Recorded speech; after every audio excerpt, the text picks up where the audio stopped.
Friend ये tip आप लोगों के लिए भी बहुत काम की होने वाली है यदि आप लोग भी ऐसा करते हैं।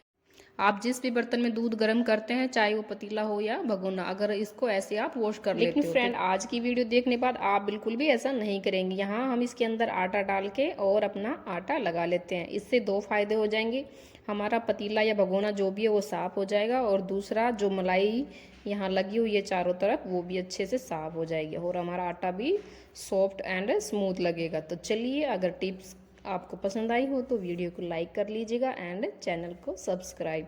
तो लीजिए, आटा हमारा देखिए लग चुका है और जो भगोना है वो भी अच्छे से साफ हो गया है।